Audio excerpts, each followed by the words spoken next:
All right, welcome to the weekly Brian Howell and Matt Smith show. I guess we don't have a name for this thing, Matt, but that's what it is. It's just you and I weekly chopping it up about the Buffs. So Maybe um, a name in the comments. Drop the name in the comments. Your ideas. I don't know if we want the ideas on this one.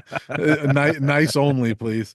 But That's right. hey, we Yeah. both made it back from Florida, out of the humidity, and that's part of why I'm sitting outside tonight is because it's a nice evening. I would never sit outside and do this in Orlando because I'd look like Adam Munster Tiger. I'd just be dripping. God And forbid. he was a good sport about all that, by the way. But Yeah, I know. yeah, I but saw that. in Colorado, October 1st, a fall evening like this, it's great to sit outside. So I'm glad to be back. But I will say, my the last time I was in Orlando before this last weekend was to cover an NCAA tournament game I remember it well. that the CU men played in, and that game was over in about 5 minutes against Pittsburgh. And so this was a much better business trip out to Orlando. I will say that. Oh, there's no doubt about it. I was actually just talking about that Orlando trip with Trayshawn Fletcher yesterday because he got hurt and then had to play in that game, and we were having a conversation yesterday. But I remember that well. It was a terrible trip to Orlando. This one Yep. was far more humid. This time around, I guess this is hurricane season or whatever, but it was miserable. I was crying laughing at your video with Adam because progressively throughout the video, he just kept getting worse and worse. And you were fine. Look, we were all sweaty. It was not a fun environment to be outside in, but Yeah. it had Adam on the mat doing the 3 count. You know what I mean? Right. So Right. it was a good time. But I'll tell you, and I said this today when I think I closed my eyes for like 30 minutes before I left on Sunday morning. Yeah. When I got to the hotel parking lot the last time, I was done. And I even texted you that morning. I was like, okay, I'm done with Florida. Done with Florida now. I'm ready to go home. Ready to I'm go very home. grateful to be here now as well. Yeah. Well, hey, but it was a good trip for the Buffs, and I actually had fun out there. Before we get into the game, I will say, look, I love outdoors, and I took some time on Friday afternoon and went to the Orlando wetlands, and which was an awesome area, and there was like nobody out there. Like I was out there for an hour and a half. There's this awesome boardwalk, and you just walk through there. And I only saw one alligator, but there's alligators out there, but lots of turtles, birds, and just being out in nature. I love that stuff. And during the entire, like I think it was an hour and 15 minutes, I was on the boardwalk, and I saw two people, and it was like an older couple that were like 200 yards away from me, and you know. It was great. So that was awesome. I enjoyed doing that. But yeah, as far as the humidity and everything, and then Saturday for the game, it just Saturday morning I was like, all right, this isn't too bad. Then I'm driving to the stadium and it's just pouring rain. You get to the stadium, I'm like, okay, it's fine. The rain's over. And then about an hour and a half before the game or 2 hours before the game, it's like it is pouring. Mm. Like it was so rainy. But it somehow stopped. And I asked Uncle Neely, I asked him after the game, I was like, since we weren't down there, I said, did it rain at all during the game? He goes, I don't think so. And so, I think that helped the Buffs actually, that it didn't rain at all during the game. And it ended up being other than the humidity, at least a nice evening. Yeah, for sure. I know that whole area, there's a bunch of different stuff to do. I was kind of up in the air Mhm. about a bunch of it, but I didn't know you did the boardwalk. That's cool. I thought that you might have gone when you said Orlando wetlands. I'm thinking to myself, man, is he going out and hunting these, invasive pythons that have taken over the Everglades now? What is he doing? Because I wish you would have called me. But no, I tried to experience nature twice. I did it on Thursday and got caught in the hurricane on the east coast of Florida, this terrible thunderstorm, the worst rain I've ever been in, and had to turn around. And then the next day, I ended up going out to the beach, which Yeah. turned out to be the shark attack capital of like the world, I guess. I was talking to somebody who'd been down there, and they said, "You didn't get in the water, did you?" I was like, "Yeah, sure I did for like 2 hours. I was swimming out there into the chop, and no, it was all the dirt had kicked up, but I had a great time. Outside of the just the horrific humidity. I don't know how people do it every day. I Yeah. genuinely don't know. I'm not built for it. I'm not built for Yeah. that life. A little bit I can tolerate, like a little island with a little breeze, maybe, but there's no wind. It's just a hot fog, is what it feels like. It just hangs over everything. So Yeah. glad to be done with Florida. Yes, it absolutely poured before the game, and Yeah. you were up in the box. I was down on the field. So yes, it didn't rain at all. Like right before the game started, it stopped raining. I had to take off my jacket because it was getting hot down there. Yeah. Yeah. And then yeah, it was one heck of a game too. You know who is built for the Florida weather? Much to the shock of Urban Meyer and Brandon Marshall, is Travis Hunter. I know, surprising, right? Guy from Georgia can handle humidity. I The thought that only was place it might be worse than Florida humidity is Georgia and, the Carolinas. I hadn't seen that until after I got back from Florida. That was some of the oddest commentary that like, to say that about Travis, like, do you realize he's from there?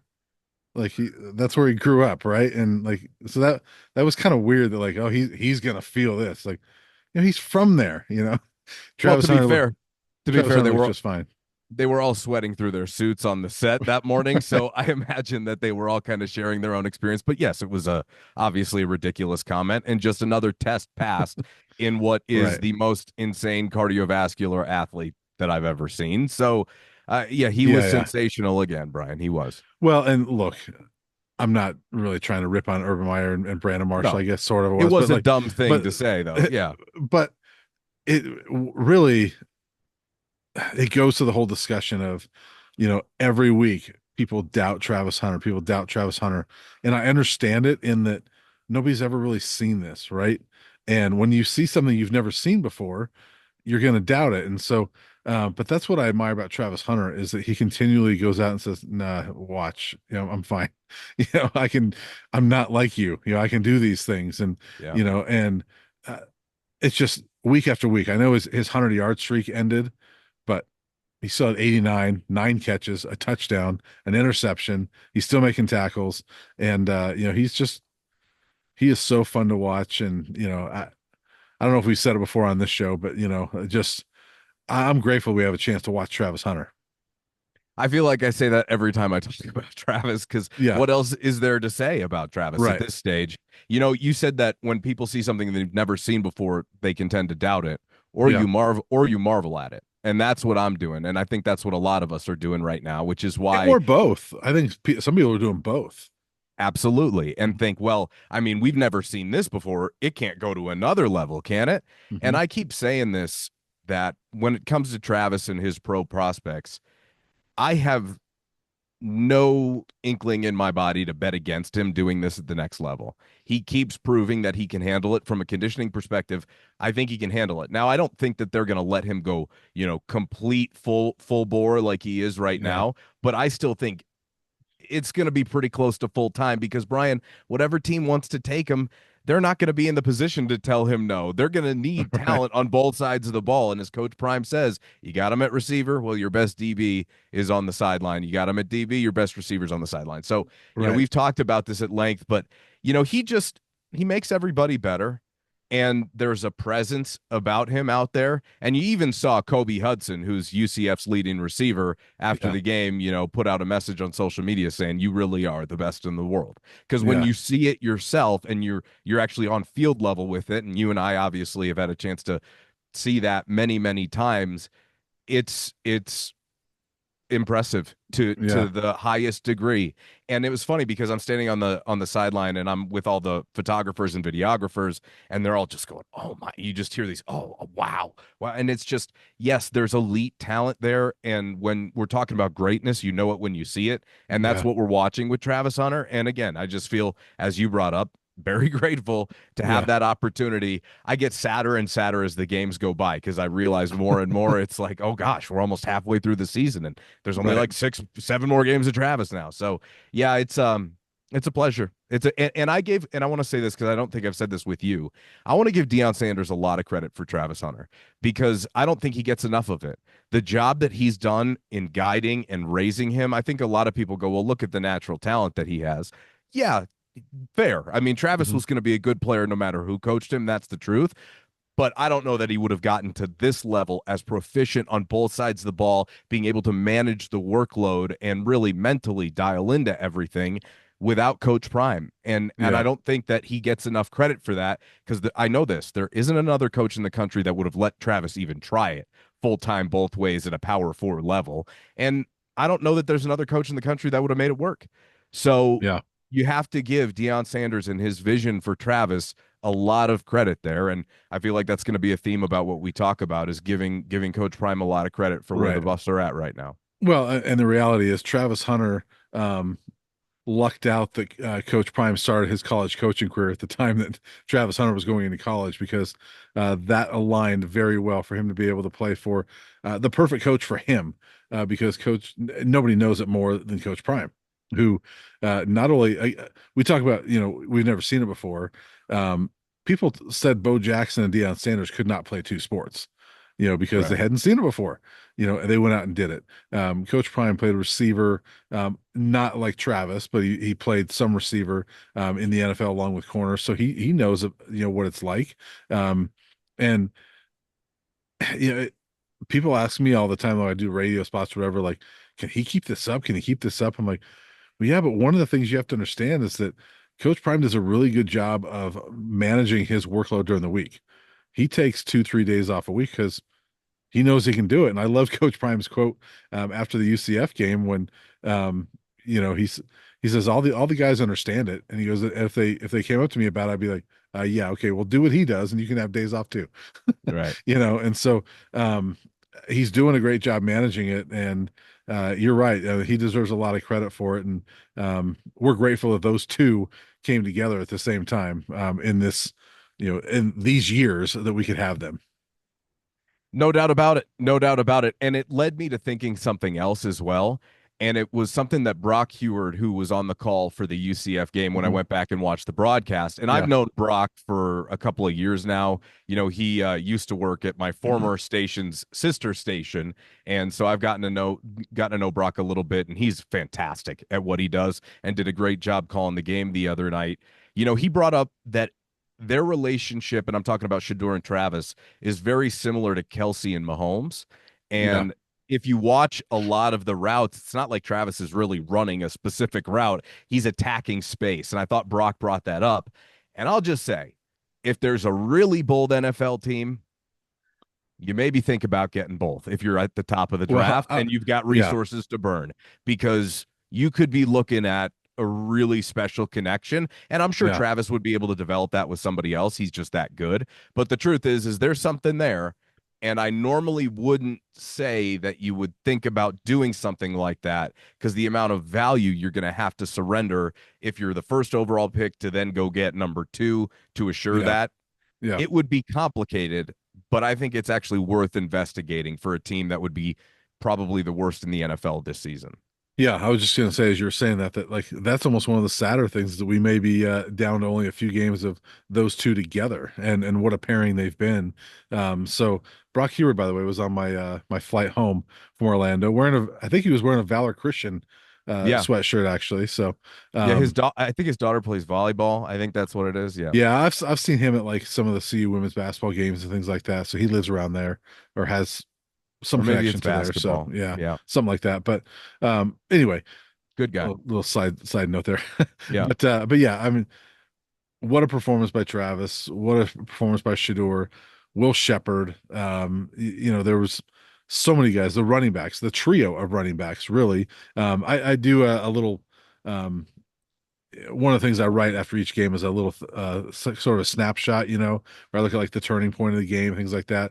I also give out game balls on each side of the ball, and for offense, I went running backs, and I gave Dallin Hayden, Isaiah Augusta, and Michael Welch shared that offensive game ball for me because I thought that trio did a really nice job the other day.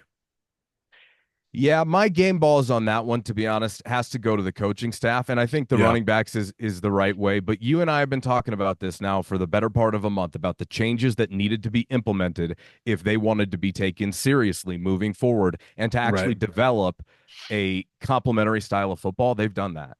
And they're not done yet. They have a long ways to go still, but they have made some significant changes and deserve a lot of credit. I think the Nebraska game shook them up.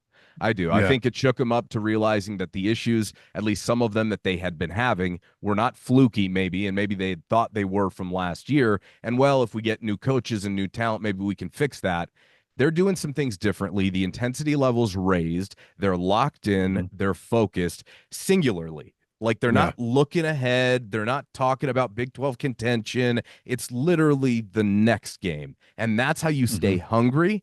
And I really like that approach because you don't want to get over your skis. The one thing Nick Saban said after the Baylor game, and it was popularized obviously because it kind of went viral, is that Hmm. it could have been the kiss of death, playing poorly but winning. Well, alternatively, the kiss of death could be getting overconfident based on a win like you just had, and then rolling into Kansas State, as Tad Boyle always says, high on your own supply or too drunk on your own. Never get too high, never get too low, because it's Yeah. never as good as you think, and it's all it's never as bad as you think either. So I think they're in the pocket right now, is what I'm trying to say. They're in a really good spot, and I have to give credit to the coaching staff for making the adjustments, for sticking with the run game, even when it isn't efficient, right? For instilling creativity, for Yeah. being willing to put Savell Smalls in there in 11 personnel.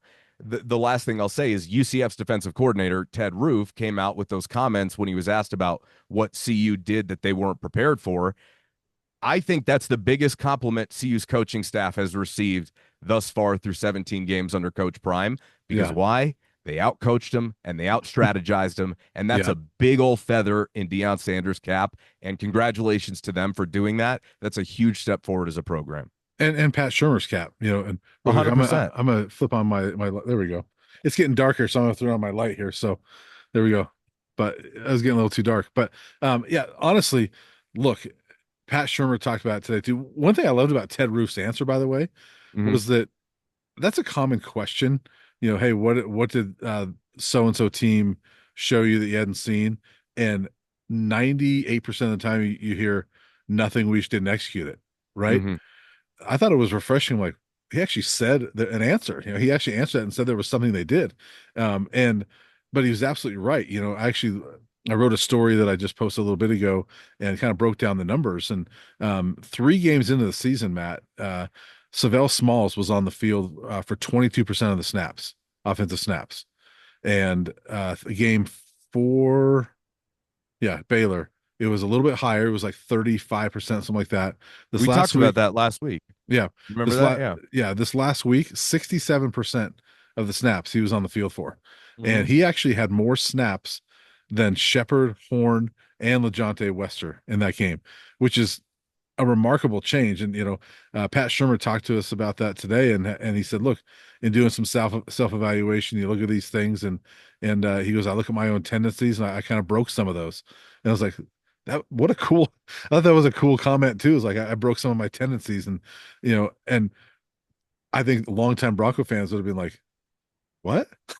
Pat Shermer broke some of his tendencies, and but it was I thought it was a great game for the coaching staff. And not only that, let's give Deion Sanders and that staff some credit for how they managed the final minute of the first half, because one of the biggest criticisms of Coach Prime is the time management.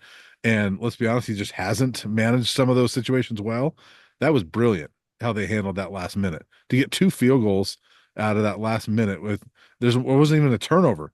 You just played great football, managed your timeouts, managed the clock, and got 2 field goals out of it. That was brilliant. That's what we're talking about, right? Yeah, That's the growth in the coaching staff. That yeah. that moment, that sequence was so important because it was his call to go for three and not to take a shot at the end zone.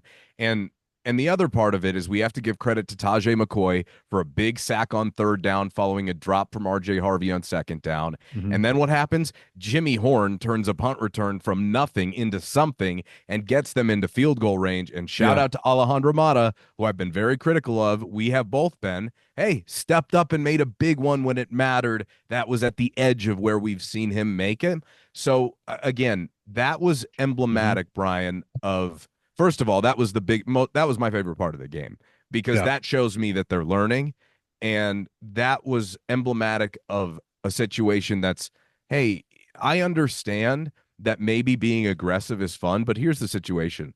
Okay. We're up multiple scores already. Let's go ahead and put this thing a little further out of reach and be Yeah. conservative and smart with it instead of trying to, you know, get Travis another touchdown or get Jimmy a touchdown or get, LeJonte a look because they haven't been involved. That showed me that the wins are what matters, and I don't think it's ever been in question, but Hmm. that's how you silence all of the crap, right? All of the people who go, well, look at the stat padding that's going on. No, no, no. Right. What stat padding? They're winning football games, and that's Yeah. why you heard people come out and go, now that's a complete team, now that's a Yeah. complete effort, and that's a complete win. And I felt proud for them because I Right. know how much they've been working towards that.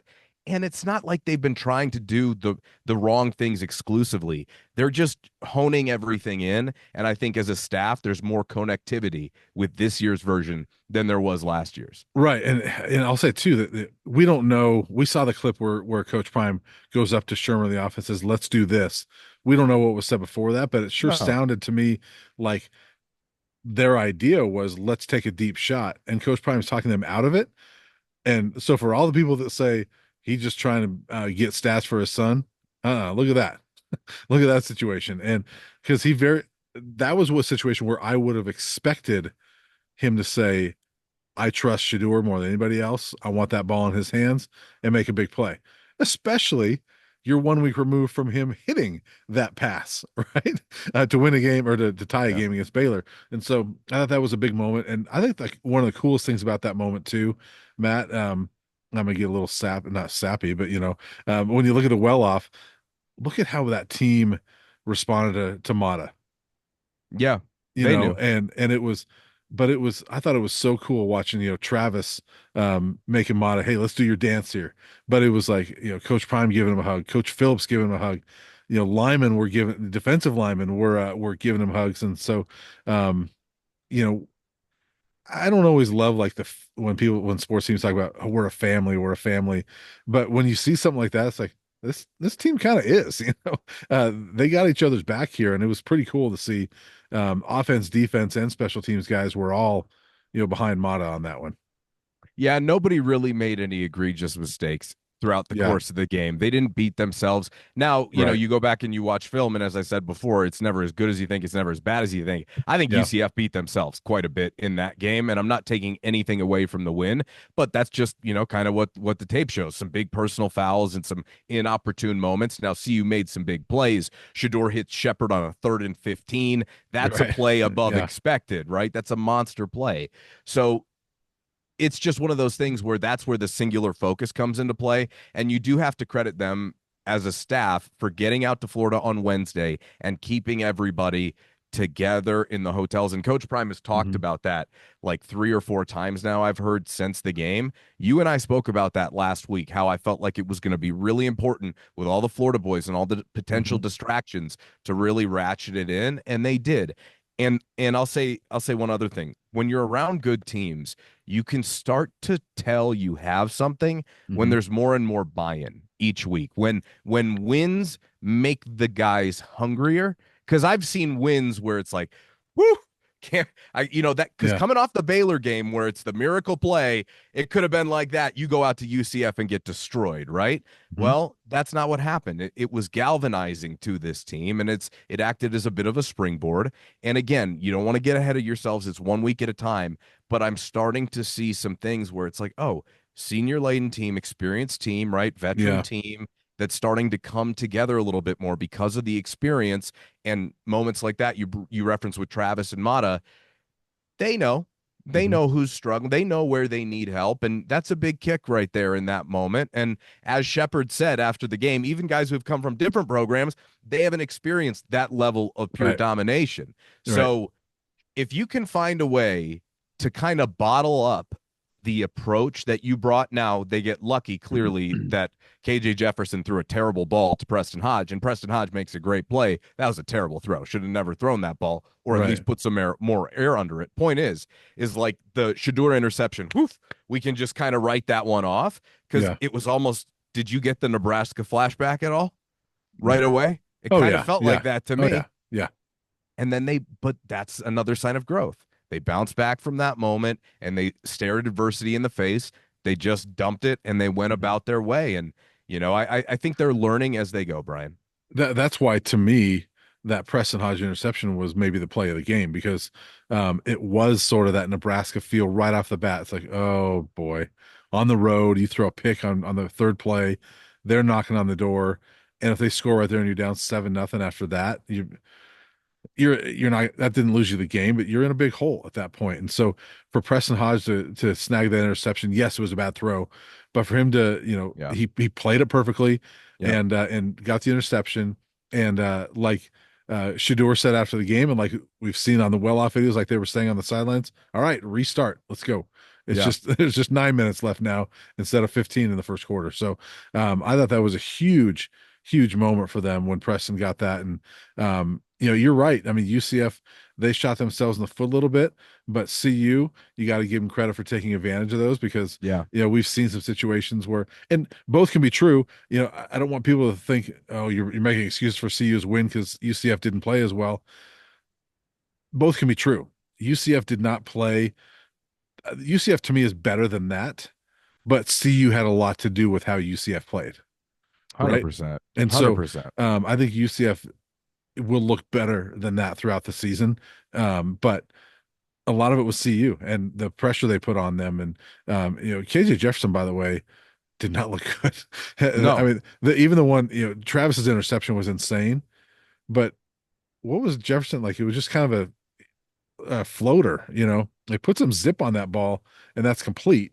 And so that was kind of a weird throw too. But yeah, credit the Buffs because they went out there and totally dominated and took advantage of their mistakes. And what's interesting is kind of before the season, you don't know all the profiles of these teams that you're going to play in a brand new conference. You don't know what it's going to look like. But let's be honest, the way CU schedule fell, you're dealing with a lot of running teams that typically profile as really tough matchups. You've Mhm. basically dealt running quarterbacks. You basically dealt with 5 straight weeks of your toughest, your kryptonite. No, Yeah, I mean, like it's not the passing teams, it's the teams that grind the ball on the ground, and yeah, they have stood up and stopped that. right. And next week against Kansas State, that's it. Even it raises up another notch because Avery Johnson's better at it, and their rushing attack, Giddens can get after it. So, like, I just think it's interesting the way that everything is stacked up. It tells me that the defense is for real. Now maybe they're getting a little bit thinner because they lose both of their backup linebackers, which that is a really interesting twist there with both Brown and Woods being red shirts. That's Yeah, another piece of adversity. right. Wester did play well when he stepped in, but you have to give Robert Livingston a lot of credit because perennially Colorado struggled stopping the quarterback run. That was their best performance when you go back and you watch the tape of containing the quarterback. He busted out for 2 long ones that basically accounted for all of his rushing yardage, and Mhm. that was late in the second half. So when the game was well out of reach at that stage. So I just continue to be pleased that they're checking off every box. And the last thing, I think heading into these games, I said we're going to learn a lot in the next 2 weeks from Baylor and UCF. And in hindsight, what I meant when I said that is we're going to learn if we can take them seriously or Yeah, not. Because coming off the Colorado State win, I wasn't sure what we could take out of that. right, CSU's not good. That's a really bad football team. right. And it Hmm. was an impressive win, an important win. But Yeah, to me, it just wasn't indicative of what we would see in the future. And these 2 games have proven to me that my initial feeling on the season, where I felt like, hey, and we spoke about this in our preseason preview, hmm, they got a chance to win every weekend. And I and yeah. I think that feels like what this team is right now. They still have to continue proving it, but they're in a really good spot entering the bye week. Yeah, and honestly, my prediction was I think I had them 7-5. Yeah. I said 6-6 bowl game was their floor, and that if things broke the right way, I could see them contending for the Big 12 title.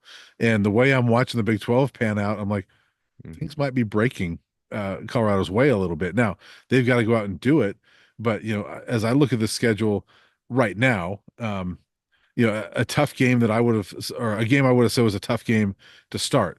Kansas. Well, they look terrible right now. Mhm. That's extremely winnable, right? Kansas State.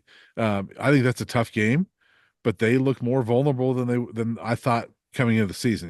That BYU game I think exposed some things, and I like the game in Boulder. I know people don't love the start time. I love for CU that it's a night game in Boulder because I think that helps them. Um, there's things like that. Arizona looks not as formidable Hmm. as I thought. Hmm. Utah, especially if Cam Rising's not playing, they're so different without Cam. But like Utah, they don't look as formidable as I thought. And so, uh, my point is that it's out there for Colorado if they continue to play like this, and they're building momentum. I mean, you can see them gaining confidence. I think uh, the best thing about the CSU game was how they went out there and beat the Rams. Hmm. And yes, I think if they played the Rams now, it'd probably be 42-9 instead of 28-9.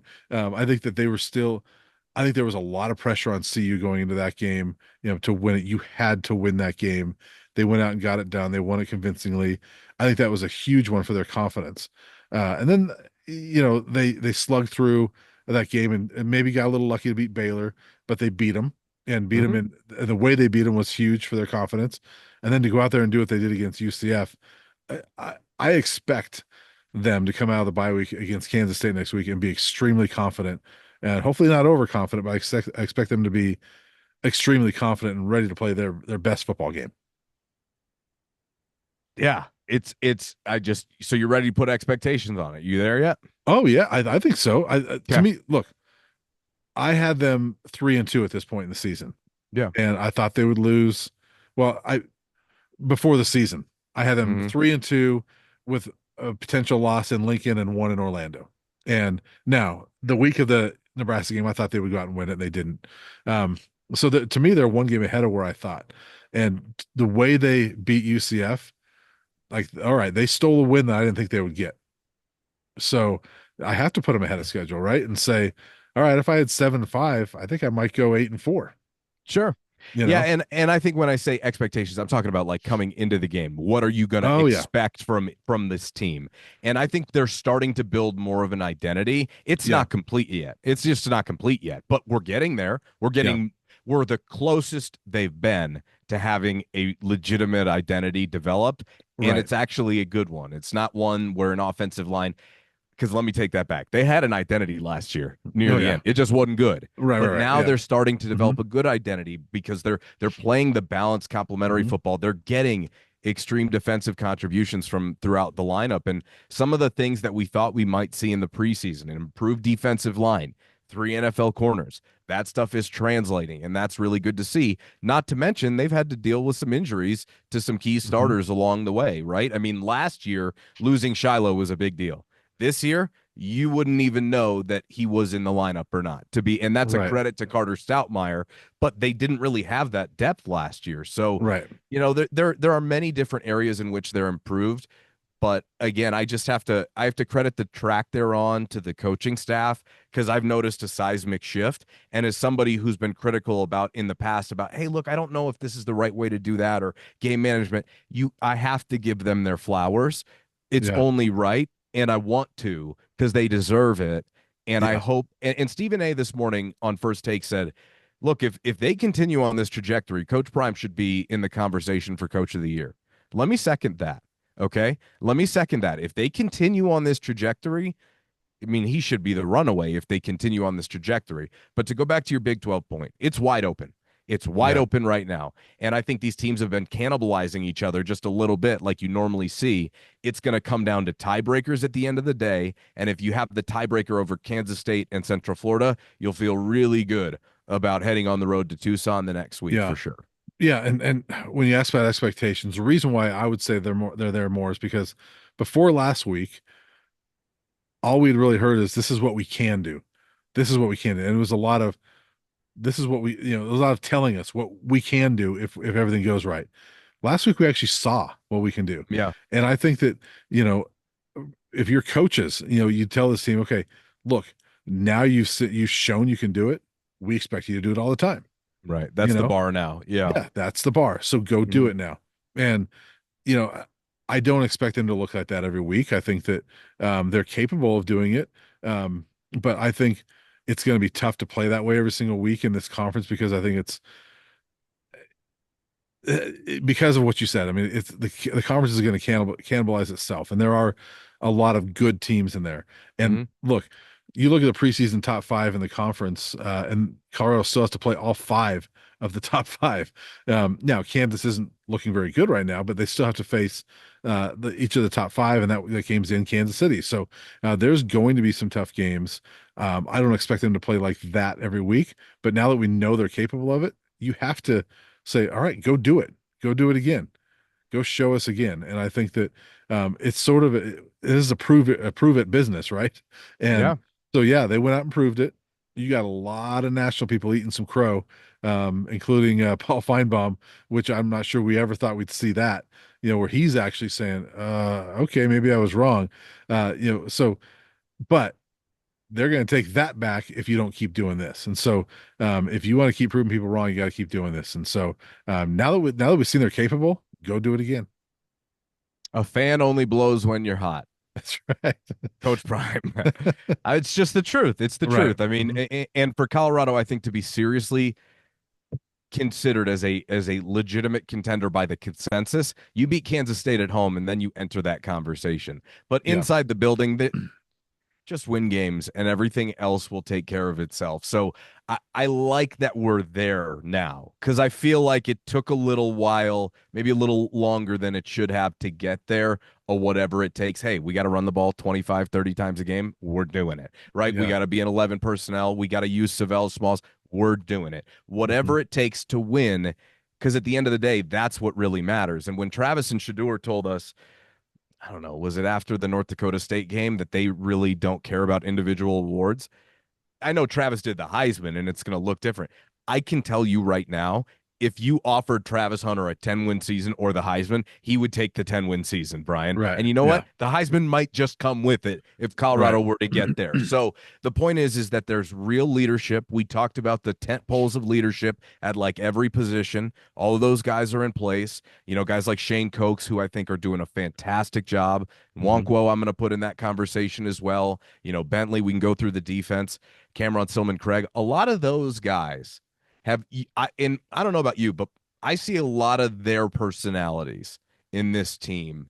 And that's a really good thing. It reminds me a lot of 2016. I saw, Cheeto's, personality in that team. I saw Addison Gillum, right? I saw Jimmy Gilbert. I saw, some of these guys in the back Mhm. end, Tedrick and Akello and, Phil and stuff. And it's the leaders where they set the tone and everybody kind of follows the beat of their drum. Right. And right now, I think Shador is more vocal. I think everybody's more together, and the results are playing out. And the key here is it's just like I said, I keep coming back to it. It's a singular focus because the truth is they're 4-1. They matched last year's win total. Yeah. Now, to get to a bowl game, you got to win at least two of the next seven, which is a big step forward. And last year they slid. And so, can you continue building brick by brick by brick and making sure that even this week, like, no, they don't have a game Saturday, but you still got to get better this week. That's a non negotiable. And Right. the one thing I know is this coaching staff is on it now because they know they're on to, they know they're pushing the right buttons. Because as a coach, you typically have your finger on the pulse, but when you're pushing the right buttons, oh, okay, now that this starts to open up and that starts to open up because we Mhm. can grow from here. So I'm encouraged and I'm very impressed with the effort they put forth on Saturday. And all things told, if you could have told me that before the year they'd be 4-1 entering the bye week, I don't know who wouldn't have signed up for it. Right. And to me, and I've said this on other places, the most impressive thing to me about this team right now, as far as comparing this year to last year, is that everybody talks about the 3-0 start and like, well, it fizzled after that. Well, really, I mean, the first two games were really good last year. Game three, they were they had to really fight to beat a team that they were favored heavily to beat in Colorado State. And you were starting to see some cracks against Colorado State, right? And then they go to Oregon, they get smacked. They were getting worse Hmm. at this stage last year. And Yeah. even though they slipped to 3-2 right after they had the nice comeback and made it close against USC, and then they go out to Arizona State and win. But that was the game that Coach Prime comes out and says we played like hot garbage. So he didn't even like the way they played in their one win out of the last Hmm. nine. And then so they were getting worse at this point last year.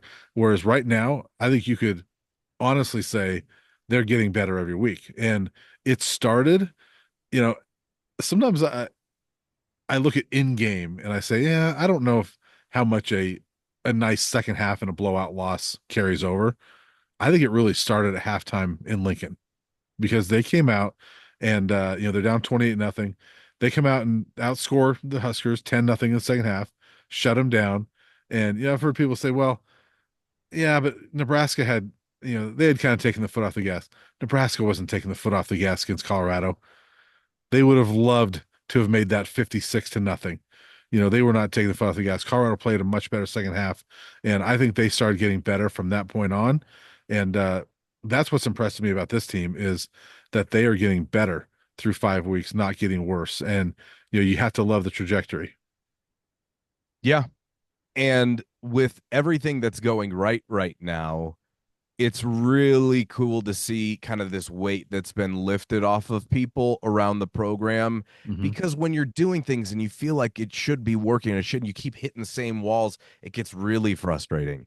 And now you're starting to see these guys get rewarded for their hard work, and that's cool. That's cool being around it for you and I, like you and I are. It's cool for Robert Livingston, I see coming off the field at UCF and Hmm. just ear to ear, like you can tell how much this means to him. You got Yeah. good people around this program right now. And, Hmm. this is also a situation where it is them against the world in a very real way, right? People are going to jump on the bandwagon if they have success. There's no doubt Yeah. about that. Yeah.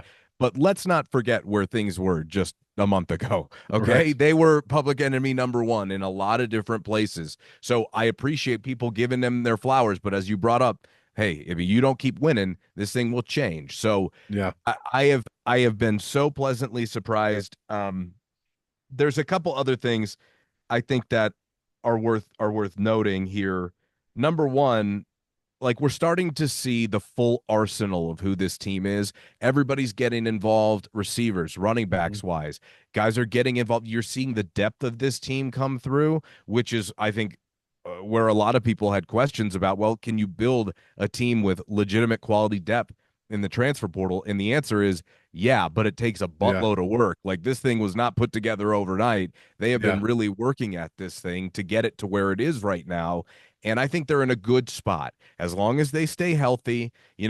Losing Trevor and Jeremiah Brown, linebacker is not a storyline right now, and knock on wood, it doesn't become one, but that's a position I think they're a little bit thin now. And I even saw, Coach Hart in the well off video today, I think talking to Cheney going, straighten up because you're up next. Like, Yeah. those are big losses for them. So weathered a little bit of adversity, a little bit of injury, getting better along the way, and officially out coached and out strategized another team. And now, huge test because Kansas State and Chris Kleiman's team and that coaching staff, they got 2 weeks to prepare for you two, and they're damn good. They are Yeah. damn good. So, here's what I want to see, Brian.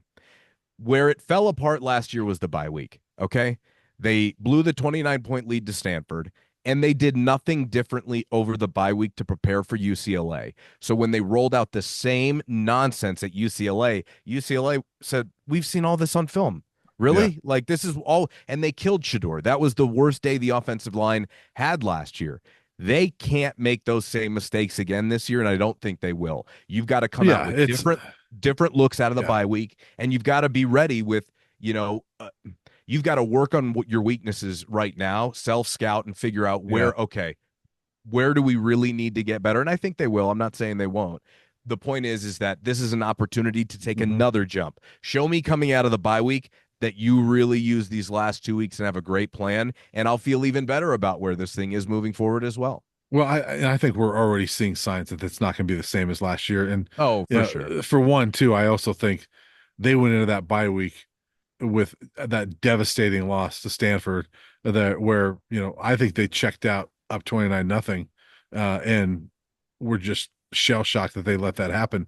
They're going to the bye week this week or this year off of their best performance in 2 years, and Right. so they're riding high a little bit. Yeah, and as the other thing too is that they didn't have the depth last year to survive some of those things. And you No. mentioned depth the other night, or the other day. I tweeted out the list of here's some key guys that are not here in Orlando, and I remember one fan. replied to the tweet and said, "I'm out." Like I'm not watching this game. Another one said the Buffs are cooked. Well, guess what happened? Yeah. It didn't matter at all. And we mentioned some of the guys already, but I mean, you didn't have Dayon Hayes, your leading pass rusher, and what happens? Taj McCoy gets in there and has 2 sacks. Sam Okunlola plays his best game of the year. He has a Yeah. sack. Um, you don't have Khalil Benson. He's on the trip because he's hurt.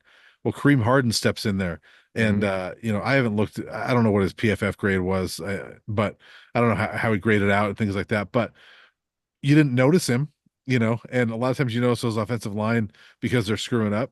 Um, I thought Kareem Harden came in and did a nice job, and the offensive line did a nice job. And so here you are missing Khalil Benson, and the O line does a nice job, and so um, I don't think you can point at any spot on that field the other day and say, yeah, because you were missing this guy, they struggled at this area. Their depth Hmm. really stood up, and they got more guys I think that we still haven't seen yet that are going to still make an impact. And so I think they're better equipped to just handle the situation and keep it going. Undoubtedly they are. And, I'm looking forward to seeing what it looks like. It's just an exciting test to then have to be faced with now Yeah, coming up. And there are many more. I mean, we are, not even halfway through this thing right now. So it could look different in a couple weeks, but where it looks right now, and that's why even Pat Shermer today told us, hey, you don't want to overreact on this thing too early. You got a lot of young kids figuring things mhm. out for the first time. But, if they lose again, when they lose again, right, it will happen. I'm guessing. Maybe they go undefeated. Maybe they run the table. Who knows? The point is that, I think they're, as you bring up, much better suited to deal with some of the bumps in the road than they were certainly last year. And I think I wanted to illustrate that point about the bye week because it really is a polar opposite of the situation that they face right now. So use Yeah, that as a springboard and an advantage, and I know they will. So I'm yeah. I'm looking forward to seeing what it looks like coming out. And all things told, what was the last? That was easily the most decisive and biggest win for CU since when? Well, if you want to look at the score, I would Yeah, probably not say, necessarily the score yeah, I know, specifically. Yeah, but it's funny because it depends on how you look at certain games. Like 2021, Trevor Woods' kind of breakout game, they crushed Arizona 34 nothing. Um, that's and right. it, and Arizona was terrible. But that Buffs team wasn't that great either. Mm-mm. That was a very decisive win. I mean, you could look back at last year's Nebraska game, right? And say, I mean, 36-14, that was pretty decisive. Um, you know, but this UCF game was, I think, way more impressive than Nebraska. Oh Um, yeah. yeah, I I mean, mean, Nebraska's quarterback couldn't snap the ball last year. In a right, lot of right, ways, that helped them out too. So right. yeah, I kind of think you have to go back to. I'm trying to think of 2017, 2018. The point is that not only was it their most decisive win, like margin wise, since when did you say like '05? Well, on the road, yeah. Right, right. Yeah, oh five, Yeah, 2005. yeah. But outside, I'm just talking about from like a domination. Maybe the Oregon win was tight, obviously, was back and forth. This one Yeah, felt really significant, though. And let's see if it is. I still don't know what UCF is. I don't. Maybe they end up being like TCU last year, where they're hovering like right around 5-7, 6-6. That kind of feels like the trajectory that team is on to me. But yeah, maybe not. Maybe this was just a blip on the radar, and they get back to running teams over. So we'll see how it plays out. But again, it's early, and so I don't want to get too ahead of ourselves here. But if you had asked me coming off the Nebraska game, or if you had told me that this is where they were going to be and that this is what they would have corrected, have they 2 out of the last 3 games rushed for over 100 yards? yeah, I think you and yeah, I both would have said, "Oh, okay, all yeah, right, sounds like it was a wake up call then for them at Nebraska," and that's what it turned out to be. And now you move forward. So, hey, yeah, man, massive game coming up next week with Kansas State for narrative and for them for their own confidence because that'll be the best team that they've faced yet, in my opinion. yeah, Maybe Nebraska, but I don't know. I think Kansas State, as far as like all together, probably the best overall team. Maybe I don't know. The Big 12 was weird. It's a damn yeah, good team though. You can't yeah. take them lightly. It's funny too. I think I've thought back this week about a conversation I had with a radio friend from Denver that was in the press box at CSU. And I won't say his name, but we were talking before the game, and there was I don't know how many people before the game were saying, I'm just so curious. And you could see there was some nerves like, I don't know what this game's going to look like for CU. And this radio friend was like, I don't like the vibes around this team. I think this is cracking. I think this is falling apart. And I Yeah. said, I don't think so. I said, I like the feel around the team this week. And he's like, hmm, we'll see. After the game, he goes, you were right. And but my point is that there was some feeling around that. And I was on a radio show in Denver that week, and they asked me, well, your good friend DMAC asked me, Yeah. he goes, Brian, what does this game mean for Colorado against CSU? And I said, it's the season. And he goes, whoa. I said, no, really. I think it's the season because if they lose to the Rams, I think that this thing could go south in a hurry. But they really need to beat the Rams, and I think that was a huge game. And I think there was a lot of doubters going into that game coming off Nebraska. There was a lot of people that were jumping off that bandwagon Yeah. after Nebraska. And I think that the way they've responded to that, we didn't see them respond to adversity like that last year. And it's been impressive. Biggest loser of the first 5 games, Braden Fowler, Nicolosi, or KJ Jefferson, for saying what BFN said or for having Shador's Oh, picture up in your locker. BFN. Because what KJ Jefferson did, that's standard stuff. I mean, Trying to motivate. Is it putting some other guy? I've never seen any other quarterback's picture in somebody's locker. KJ Wasn't like Jefferson, Shador had Caleb Williams in his locker last year. but KJ Jefferson didn't say anything No. derogatory towards Okay, fair, fair. he used it as motivation for himself. Mhm. Whereas Fair. BFN was like, A fool. no, what? Yeah, yeah. Yeah. By the Yep, way, there you on go. that one, since I have no love lost with CSU anymore, this is a fun little nugget I found. After they got had no love lost at all. Mhm. I couldn't care any less about that program now. Um, After that game, he went and threw a massive party at his place. That's what I heard from my people up there. I was like, Yeah, hey, different strokes for different folks. I mean, might as well get down. The only time half those people are going to be up in Fort Collins anyway, so you might as well take advantage of the time that you have with them up there. And anyway, so who are they playing this week? Who cares? I have no comment on your comment. I don't know who they play Love this you, week. CSU. um, yeah, I'm still fine with CSU. I'm fine with the Rams, and I think I'll just say this. Yeah, I hope for the Buffs that the Rams are in a bowl game because that was the one thing before, up to this point, and even when you were on the radio, I remember your pal Stokely saying, "Hey, they haven't beaten anybody." yeah, You know, it would be a nice feather in the cap if you're beating some bowl teams, and I think that if you can, if C, I don't know if CSU gets there or not, but um, if they do, that's a bowl team you beat. UCF, I think, is a bowl team they just beat. yeah. I think so. So, um, but I don't know what CSU's right. What is CSU, 2-2? Who cares? Well, you asked who they have this week, so I'm gonna Yeah, look it it was up. rhetorical, as in like, who do they have? Nobody cares. That was why. The point I'm trying to make But is I'm curious now, so I'm gonna look it up. okay, good. The point you brought up that Stokes said about they haven't beaten anybody. Well, to all those people who say that, they were 14-point dogs to UCF and went on the road and beat a team Right, that was 3-0. right. They beat somebody now, and now we can move forward and we can put that By the way, narrative at least I'm to not rest. saying Stokely was wrong at that point in time. Oh no, I know you're not. I Yeah, know you're not. yeah, I just think we should clarify. It's like, okay, but yeah, he wasn't really to a real degree. The yeah. his argument was a little jaded and was maybe a little misappropriated for what he was trying to say, but he was right in that. I mean, who are you going to point to go, look, see, we beat? Well, now, yeah, look, see, we Right. hammered UCF on the road 48-21 and could have. Do you realize Shador didn't complete a single pass in the fourth quarter?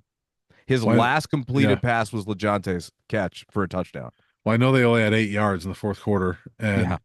It eh, didn't look good down the stretch, I have to say. They got to clean if we're going to get nitpicky, that was yeah, one thing. It was like, no, no, no, we got to bring this boat a little smoother into shore here. And yeah, and I think it's good to have some stuff to clean up after a big win like that. You don't want to yeah. be, riding too high, but you want to acknowledge how big of a step it was for your program, But and hopefully it yeah, motivates you moving forward. and that's how thorough the dominance was. Is that a bad fourth quarter by the offense is really not much of a note until Tuesday. It's like, oh yeah, did you see this? That tells you how much they dominated. But CSU, by the way, goes to Oregon State. this week. So L. good luck with that one. Yeah, yeah, L by 20. What's the line there? 24? That's probably what it should Yeah, be. I don't know, but that Well, let's Anthony see. Hankerson and Van Wells are on that team, so they'll 11. they'll be loving to. And isn't the left tackle Jared Christian Lichtenhan? Isn't Yep. he on that team? Well, you Yep. got three dudes on that team who know Hmm. what it means to pace the Rams. I expect a big performance out of you, Oregon State, this weekend. Oregon State's 11-point favorite. Yeah, yeah, So yeah. anyway, let's get out of here. It's bye week. Real quick, you gonna do anything fun this week? Um, I got a lot of stuff to settle in my personal life, a lot of thinking to do, based upon recent events. But no, I'll get a lot of stuff done before we kind of head back out onto the road and kind of into the next flow. Because during game weeks, it's tough to get a lot done. I don't know how you find it, but for me, outside of actual work, it's just by the Yeah. I can't believe we're already through 5 weeks of the season already. Like it just Yeah. flew right Right. by. So I'm trying to stay in the moment with a bunch of that stuff, and we'll see. I got some cool, interviews hopefully coming out. Like and subscribe to my channel too at Real Matt Smith, Matt with one T. Got a shout out There now you that go. I'm an independent, Brian. There you go. Well, Yeah. have a fun bye week, and we don't have What media about you? actions. You doing anything? Yeah, I mean, I'm hoping to, Dad stuff? yeah, dad stuff. One son's got a doubleheader of baseball on Saturday. Nice.